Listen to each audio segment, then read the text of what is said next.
प्रितीच्या भाव भयणीनो, तुमकां सगल्यांक देव बरो दीस दिवं म्हणटा. आयज सोमार आनी आयचें शुभ वर्तमान जावन आसा मातुवाचो 20 वोड 20 ते 28 पर्यंत. मॅथ्यू चॅप्टर 20 वर्सेस 20 to 28. आनी आतां आमी पयलें देवाचें उतर आयकया. तेन्ना जेबेदावाच्या पुतांची आवय ताचे सोडशी आपले पुतांक घेवन आयली आनी ताच्या पांयां पडून ताचे कडेन एक उपकार मागूंक लागली. ताणें तिका म्हणलें, तुका कितें जाय? तिणें म्हणलें, हे म्हज्या दोगा पुतांक एकल्याक तुज्या उजव्या हाता आनी दुसऱ्या दाव्या हाता तुज्या राजांत बसूंक लाय. जेजून प्रतिपाळ केलो, तुमी कितें मागतात तें तुमीच नकळो. हांव पियेतलों ते पात्रांतलें तुमच्यान पिवं येतलें? ताणें म्हणलें, होय, पिवं येता. ताणें तांकां सांगलें, म्हज्या पात्रांतलें तुमी पियेतले खरें, पूण म्हज्या उजव्याक वो दाव्याक बसूंक दिवंक म्हजे आदीन ना.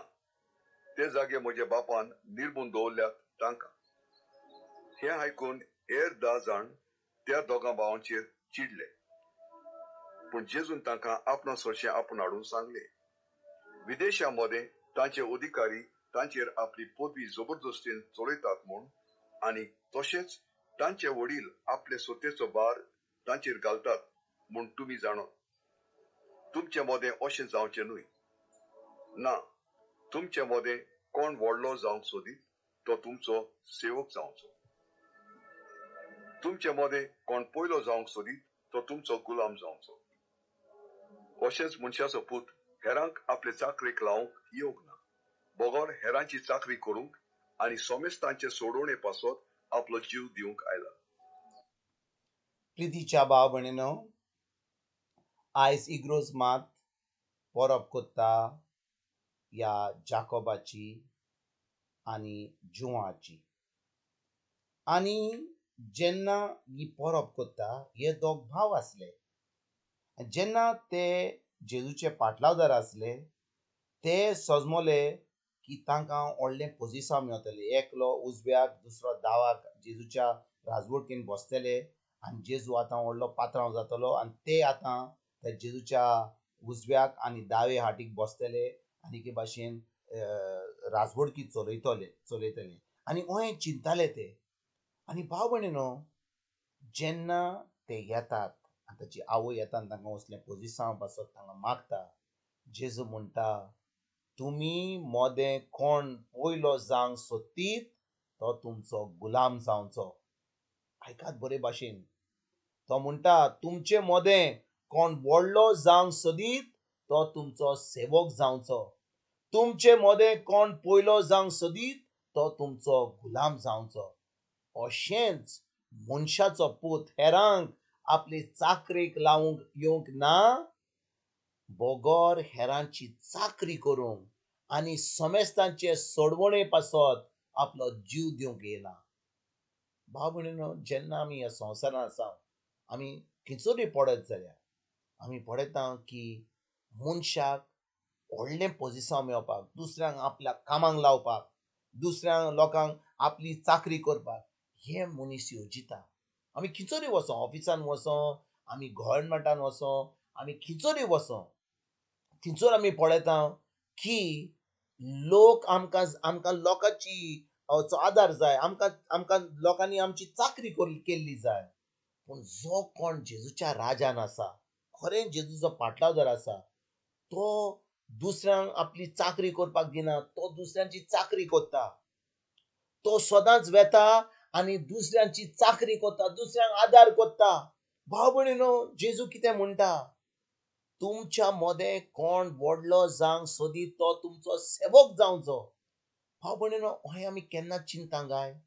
जो कोण जेजूच्या राजान भितर सरता तो जेजू भाशेन दुसऱ्यांचो गुलाम जाता. दुसरे भाशेन त्या फुडें कितें म्हणटा, तुमचे मोदें कोण पयलो जावंक सोदता तो तुमचो गुलाम जावचो. तुमच्या मोदें कोण व्हडलो जावंक सोदता तुमचो सेवक जावचो. ह्या संवसारान भाव भयणीनो, आमी अशें चिंतिना. आमी सजमता की जितलें आमचें प्रमोशन जाता, जितलें आमी वयर वाडत वेता, आमकां जाय दुसऱ्या लोकांनी आमची चाकरी केली, पूण जेजूच्या राज्यान जितले आमी वयर वेता तितली आमी दुसऱ्या लोकांची चाकरी करूंक जाय, दुसऱ्या लोकांचे जे सेवक जावंक जाय. आनी भाव भयणीनो, जेन्ना आमी अशें करता आमी जेजू सारके सेवक जाता. जेजू सारके आमी गुलाम जाता. कित्याक कित्याक आमी सेवक जावंक जाय, कित्याक आमी गुलाम जावंक जाय? आमी सेवक आनी गुलाम जावंक जाय फकत बिश्टे आमी दाखोवपाक न्हय, पूण तांकां आमच्या सेवका वरवीं, आमच्या कामा वरवीं, आमच्या आदारा वरवीं तांकां जेजूच्या राज्यान आमंत्रण दिवपाक, तांकां जेजूच्या राज्यान भितर सरपाक. भाव भयणीनो, संवसाराचो लोक सदांच चिंता की लोकांनी म्हाका म्हजी व्हडवीक पळोवंक जाय, म्हजें पोजिशन पळोवंक जाय, म्हज्यो गाडयो पळोवंक जाय, म्हजें घर पळोवंक जाय, म्हजें जें नांव आनी फामार जाता तितलें हांव लोकांनी म्हजी सेवा करूंक जाय. पूण जेजूच्या राज्यान दुसरेच भाशेन, जेजूच्या राज्यान जितलो हांव वयर वेतां, जितलो म्हाका देव म्हाका व्हड व्हड व्हरता, तितलो हांव सेवक जायत वेतां, तितलो हांव गुलाम जायत वेतां. कित्याक हांव आतां जेजू सारको हांव दुसऱ्यांचो आदार करतां, दुसऱ्यांक हांव दुसऱ्यांचो सेवक जातां. आयज भाव भयणीनो, जेन्ना आमी खरें जेजूचे पाटलादार जाता, जेजूच्या उतरांचेर आमी भावट दवरता, जें जेजून आमकां सांगलां ह्या शिवर्थानान तेंच आमी करूंक पावता. ना तर भाव भयणीनो, आमी फकत हें शिवर्तमान आयकतले हांव, पूण आमी करतले हांव दुसरेंच. आमी फकत धर्म करतले हांव, पूण जेन्ना आमकां खरेंच ह्या उतरा प्रमाणे चलूंक जाय, आमकां खरेंच ह्या उतरा प्रमाणे आमकां आमचें जिवीत चलोवंक जाय, ह्या उतरा प्रमाणे आमी चलोंक जाय, खरेपणी आमी हें उतर पाळूंक जाय, तेन्नाच की पवित्र आत्मा आमकां आदार दितलो. आमी आमचें व्हडपण दाखोवचें ना, पूण आमी लोकांचे सेवक जातले, आमी गुलाम जातले, तांकां फकत जेजूच्या राज्यान भितर सरपाक. आयज भाव भयणीनो, खेरीत भाशेन ह्या सुवर्तमानाचेर आमी नियाळ करुया. जें जेजून आमकां सांगलां की खरेंच आमी ह्या संवसारान दुसऱ्यांची चाकरी करूंक, दुसऱ्या समेस्तांक आमचो आदार दिवंक, दुसऱ्या आमच्या भाव भयणींचो आमी सेवक जावंक, दुसऱ्या आमच्या भाव भयणीचो गुलाम जावंक, तांकां उतराची सजमणी दिवंक, तांकां आमचो वेळ, तांकां आमचे पयशे, तांकां आमकां जेजून फाव केलां तें आमी दिवंक आयज तान आमी वावरुया.